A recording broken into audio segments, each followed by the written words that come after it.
Bonjour, je prends un peu de café. Il est encore un peu trop chaud. Je le fais trop fort aussi. Un peu trop chaud, mais aussi un peu trop fort.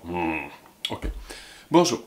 Alors, avant que je n'oublie, si je ne me trompe pas dans les comptes, aujourd'hui c'est le 26e épisode des mots gentils, ce qui veut dire que nous sommes à la moitié. En théorie, il y a 52 mots, parce qu'on en avait un par semaine. Je ne la fais pas une fois par semaine. Donc voilà, nous sommes à la moitié de la série. Merci de regarder ceux qui regardent régulièrement. Bonjour et enchanté si vous tombez là-dessus par hasard pour la première fois. Regardez les vieux. Hein.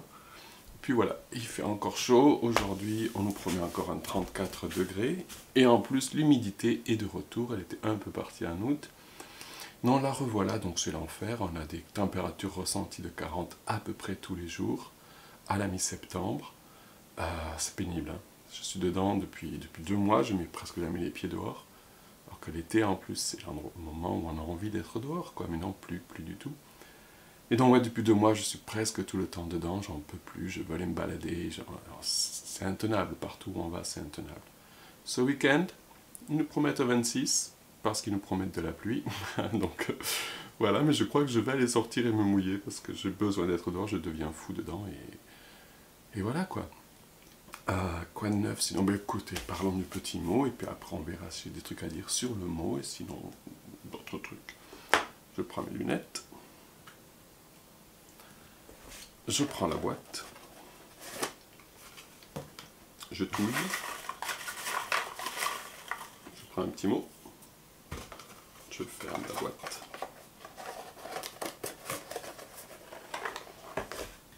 Et j'ouvre le petit mot. Oh, avant que j'oublie. On est aujourd'hui là, je sais plus quel jour, mardi, non, 15, 16 septembre. En tout cas, je sais qu'aujourd'hui, c'est l'anniversaire d'Isabelle, qui me regarde souvent. Donc, joyeux anniversaire Isabelle, en espérant que je mette cette vidéo en ligne aujourd'hui aussi. Je vais essayer. Voilà, le petit mot. Attendez, j'ai envie d'éternuer.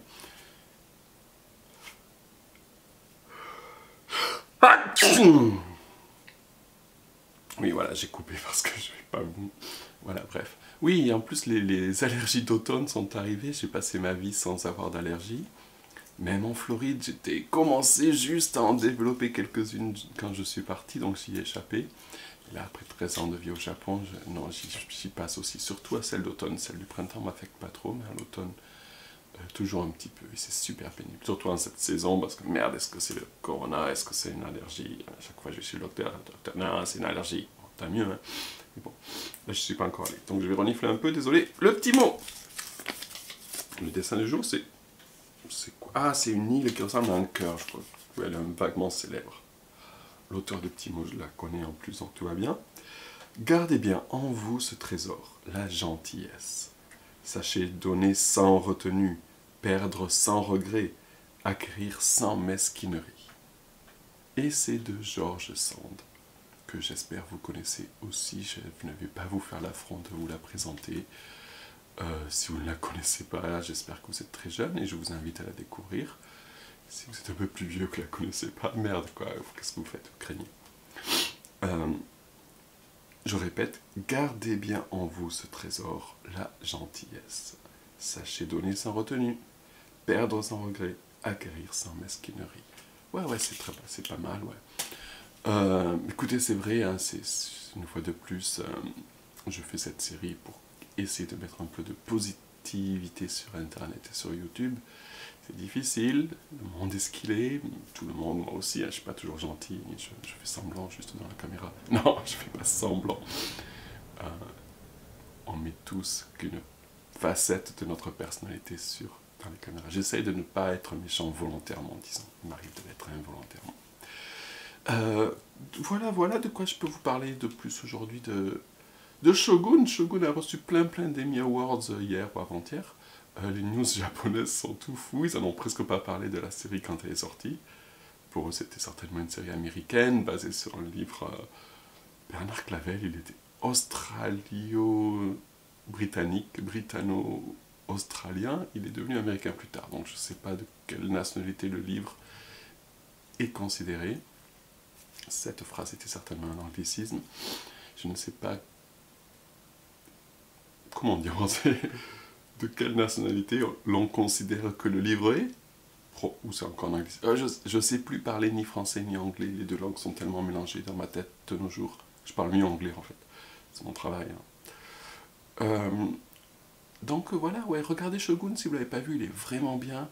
Les Japonais le découvrent donc maintenant qu'il a gagné des Emmy. Et c'est quand même, oui, c'est une série américano-japonaise. Et un truc que je trouve intéressant dans la série, merde, on a dit on va parler de positivité, ça y est, je vais dire le truc négatif que j'aime pas dans la série. La série est géniale, tout, de A à Z. Regardez-la. Mais il y a un petit détail.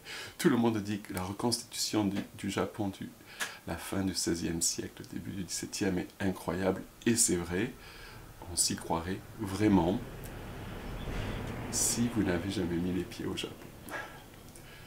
Parce qu'en fait, il y a un truc qui m'a gêné, mais vraiment qui m'a gêné, et c'est dommage, c'est que, ouais, c'est tourné en Colombie-Britannique, du côté de Vancouver, et la lumière et la nature sont pas tout le Japon, et ça se voit tellement dès qu'on connaît un peu le Japon, c'est toujours très sombre, très gris, et alors, le Japon, surtout la côte sud du Japon, où la série se passe, est toujours très ensoleillée, et même pendant la saison des pluies, c'est pas si sombre, et ouais, ça m'a gêné quelque part.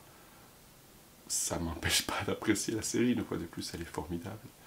Mais c'est dommage quand la reconstitution est si bien faite qu'il y a ça qui gâche. Je pense que c'est un petit symptôme de nos sociétés sont devenues tellement urbaines que les gens la nature est devenue secondaire dans plein de façons d'appréhender tout. Et là, je crois que c'est ça, les gens se sont vraiment focalisés sur la reconstitution des bâtiments, des vêtements, des choses comme ça, mais n'ont pas tellement pensé à la fidélité de la nature de la Colombie-Britannique ne ressemble en rien à la nature du Japon.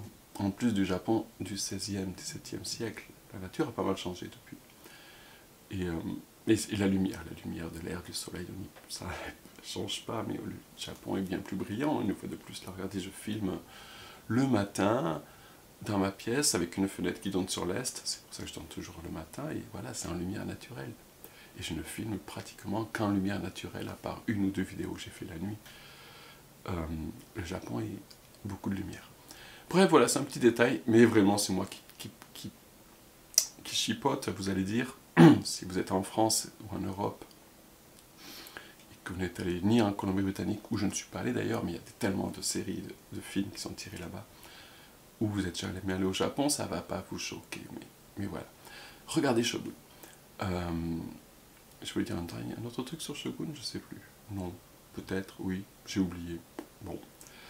Sinon, l'autre truc que je regarde en ce moment, c'est Chaos sur Netflix. C'est une série télé qui est absolument géniale. Peut-être pas pour tout le monde, c'est un ton assez bizarre, c'est classé comme une comédie, mais c'est pas vrai. Il y a des morceaux un peu rigolos, mais il y a aussi des morceaux très sombres. C'est une comédie noire. Ou un drame rigolo, je sais pas. Bref, de quoi ça parle? Ça se passe en Grèce, plus précisément en Crète, pour la plupart des scènes sur Terre, j'y viens, et c'est la mythologie grecque au XXIe siècle. Donc voilà, c'est pas toute la mythologie grecque, juste des petits morceaux, hein, il n'y a que 8 ou 9 épisodes, j'en suis au 6e, mais voilà, imaginez la mythologie grecque, un petit morceau de la mythologie grecque, se passant en Crète, et surtout en Crète, au XXIe siècle. Et c'est voilà, donc il y a les personnages, Héra, Poséidon sont là. Chez les humains, on a Orphée, Eurydice. Une bonne partie de l'histoire est basée sur eux, sur le mythe d'Orphée. Et voilà, ouais, des acteurs célèbres, il n'y en a pas beaucoup. Il y a Jeff Goldblum, bien sûr, qui joue Zeus. Et après, les autres acteurs sont moins célèbres, j'en connais quelques-uns. Eurydice est la fille de Harold Perrineau, que vous connaissez dans Matrix ou de Lost. Et j'en reviens pas, oui, elle est adulte maintenant, oui, Lost c'était il y a 20 ans, et Matrix il y a 25 ans, oh là là. Les autres acteurs connus... Ah merde, j'oublie son nom. l'acteur de Poséidon est un acteur néo-zélandais un petit peu connu aussi. Et puis c'est tout. Bref, regardez, c'est très bien. L'acteur de Hades aussi est connu, et j'ai oublié son nom aussi. Bref, on s'en fout des acteurs connus ou pas connus. Regardez, c'est très bien, et j'entends pas grand monde en parler sur le web. Donc je sais pas si ça a beaucoup de succès, et c'est bien dommage. Donc voilà, c'est tout pour aujourd'hui. À bientôt. Donc c'était le 26e épisode. Nous sommes à la moitié donc de la série des petits mots. Voilà, le petit mot de George Sand que je vais pas relire parce que je l'ai jeté, mais réécoutez la vidéo. Bon anniversaire Isabelle si je poste ça aujourd'hui. Bon anniversaire en retard sinon. Et puis c'est tout. Voilà. À bientôt pour le début de la deuxième moitié de notre série. À bientôt. Bonne journée. Tenez-vous au frais si vous êtes au Japon. Je ne sais pas quel temps vous avez chez vous. Faites attention, mettez un masque si vous sortez. Et puis c'est tout. Bye bye.